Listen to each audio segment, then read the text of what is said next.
પ્રવીણ રામ અને રાજુ કરપડા સહિત 7 ખેડૂતોને બોટાદ કડદાકાંડમાં જામીન મળી ગયા છે। ત્યારે આમ આદમી પાર્ટીના નેતાઓ અત્યારે ઉત્સાહમાં છે। નમસ્કાર, હું છું ચિંતામણી પુત્ર અનિલ પટેલ। સીધી રીતે આમ આદમી પાર્ટીના ડીડીયાપાડાના ધારાસભ્ય ચૈતર વસાવાએ પણ આ મુદ્દે પોતાની પ્રતિક્રિયા આપી છે। આવો સાંભળીએ તેઓએ શું કહ્યું છે।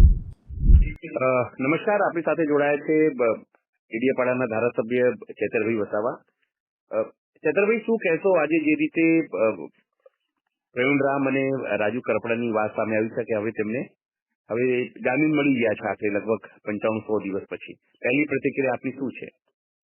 જે પ્રકારે હળદરમાં ખેડૂતો પર લાગેલા કડદા પ્રથાને નાબૂદ કરવા માટે થયું અને આ સરકારે પોલીસનો ઉપયોગ કરીને, લાઠીચાર્જ કરીને, ખોટી એફઆઈઆર કરીને રાજુ કરપડા, પ્રવીણ રામ અને એ સમેત 85 જેટલા ખેડૂત આગેવાનો ખેડૂતોને જેલ હવાલે કર્યા અને આજે જ્યારે કોર્ટે એમને જામીન આપ્યા છે ત્યારે એ નિર્ણયને અમે આવકારીએ છીએ અને અમે એટલું ચોક્કસ કહીશું કે આજે દેશમાં લોકશાહી અને સંવિધાનનો દુરુપયોગ થઈ રહેલો છે, સંસ્થાઓનો દુરુપયોગ થઈ રહેલો છે અને જે પણ વિપક્ષના લોકો પોતાના અધિકારોની વાત કરે છે કે ગુજરાતના ખેડૂતોની વાત કરે છે તો વિપક્ષના લોકો પર આ જ પ્રકારનું થાય છે।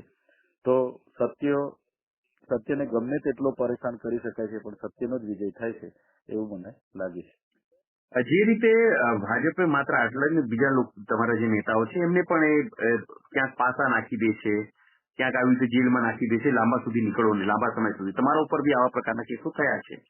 તો આનાથી લાગે છે કે મોરલ ડાઉન થાય છે તમારા કાર્યકર્તાઓ કે તમારા નેતાઓનું? અમે તો લડવા વાળા લોકો છે। તમે જોયું હશે મને પણ ધારાસભ્ય તરીકે 2 વખત એમણે જેલમાં નાખ્યા છે। સામાન્ય જેવી બાબતોમાં પણ 80 દિવસ વધારે મારે પણ જેલ બેઠવું પડ્યું છે। ત્યાં પણ પોલીસના અધિકારીનો ઉપયોગ કરીને ડરાવવાનો, દબાવવાનો, ધમકાવવાનો પ્રયાસ એમનાથી થાય છે। પણ અમે જે પ્રકારે ગુજરાતના જનતાના લોકો, ગુજરાતની જનતાના હિત માટે લડીએ છીએ, ભૂતકાળમાં પણ લડતા હતા, આજે પણ લડીએ છીએ અને આવનારા દિવસોમાં પણ લડીશું। આજે રાજુ કરપડા હોય, પ્રવીણ રામ હોય કે આમ આદમી પાર્ટીના કોઈ પણ કાર્યકર્તા હોય કે આગેવાન હોય, હર હંમેશ જનતાની વચ્ચે ઉભા હોય છે, એમના ન્યાયનો અવાજ બને છે, એ અમે બનતા રહીશું। આપે જોયું હશે દિલ્હીના જે તે વખતે મુખ્યમંત્રી અરવિંદ કેજરીવાલજી હતા, એમના સહિત મહત્વના 6 નેતાઓને જેલમાં નાખી દેવામાં આવ્યા।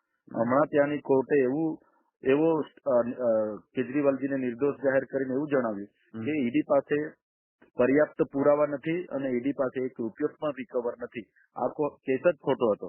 તો આ પ્રકારનું આ ભાજપ પોલીસનો દુરુપયોગ કરે છે પોતાની નિષ્ફળતાઓ છુપાવવા માટે, ત્યારે અમારી રણનીતિ ચાલુ જ હશે અને અમે એમની સામે એટલા જ તૈયાર છે। આજે વિપક્ષના મજબૂત પાર્ટી તરીકે આમ આદમી પાર્ટીનો ડર એમને સતાવી રહ્યું છે। અમારા જિલ્લા પ્રમુખો પર પાસાઓ થાય છે, અમારા ખેડૂત આગેવાનો પર જેલો, ખોટી એફઆઈઆર થાય છે, અમારા જેવા ધારાસભ્યને પૂરી દેવામાં આવે છે, પણ એનાથી અમારું મોરલ ડાઉન થવાનું નથી। લોકોનો સહકાર છે અને ત્યાં સુધી લોકોના માટે અમે લડતા રહીશું।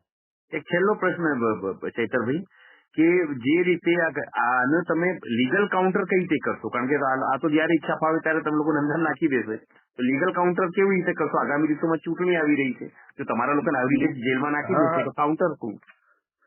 લીગલ કાઉન્ટર તો અમારી લીગલ ટીમ લડવાની છે, પણ ગુજરાતની જનતા હવે જાણી ગઈ છે, આ લોકોની નીતિઓ હવે ધીરે ધીરે બહાર આવતી ગઈ છે, ત્યારે ગુજરાતની જનતા આ બધું જોઈ રહી છે ને આવનારા દિવસોમાં લોકતાંત્રિકના ઢબે, લોકશાહીના ઢબે આવનારી ચૂંટણીઓમાં એકનો જવાબ પથ્થરથી એ લોકોને મળવાનો છે એવું મને લાગે છે। જનતાએ ખુદ જાગવું પડશે। આજે કર્મચારીઓ આંદોલનો કરે છે, આજે વિદ્યાર્થીઓ શિક્ષણ સારું માંગે છે, આજે બેરોજગાર રોજગાર માંગે છે, ખેડૂતો પોતાના ભાવ માંગે છે અને તમામ વર્ગના લોકો નારાજ છે। એને ડામવા માટે જે પ્રકારનો પોલીસનો ઉપયોગ થઈ રહ્યો છે, પોલીસનો જે પ્રકારે હથિયાર તરીકે ઉપયોગ કરે છે, એ જનતા હવે ધીરે ધીરે જાણતી થઈ છે અને એનો જવાબ આવનારી ચૂંટણીઓમાં ભાજપને મળવાનો છે અને અમે ન્યાયિક રીતે લડીશું। જનતા જાણે છે, ઉપર કુદરત જાણે છે, એટલે એમાં તો પાછી પાની નહીં હશે। અમારા જેટલા પણ નેતાઓ જેલમાંથી આવે છે એનાથી બમણી તાકાતથી લડે છે અને અમે લડીશું। આભાર ચૈતરભાઈ, આપ અમારી સાથે જોડાયા અને આખી વાત શેર કરી, ખૂબ ખૂબ આભાર સાહેબ। ચૈતર વસાવાએ જે રીતે પોતાની વાત મૂકી છે અને ખાસ કરીને જે રીતે ભાજપ વિપક્ષના નેતાઓને ખાસ કરીને આમ આદમી પાર્ટીના નેતાઓ ઉપર કેસ કર્યો છે તેને લઈને આપ શું વિચારો છો? જરૂરથી અમારા કોમેન્ટ બોક્સમાં કોમેન્ટ કરજો. એ સિવાય અમારી યુટ્યુબ ચેનલ લાઈક કરો, સબસ્ક્રાઈબ કરો અને બેલ આઇકન દબાવો. સાથે અમારી વેબસાઇટ છે www.gujaratplus.in, ત્યાં પણ જઈને તમે વધુ અપડેટ થઈ શકો છો. અત્યાર માટે બસ આટલું જ. નમસ્કાર.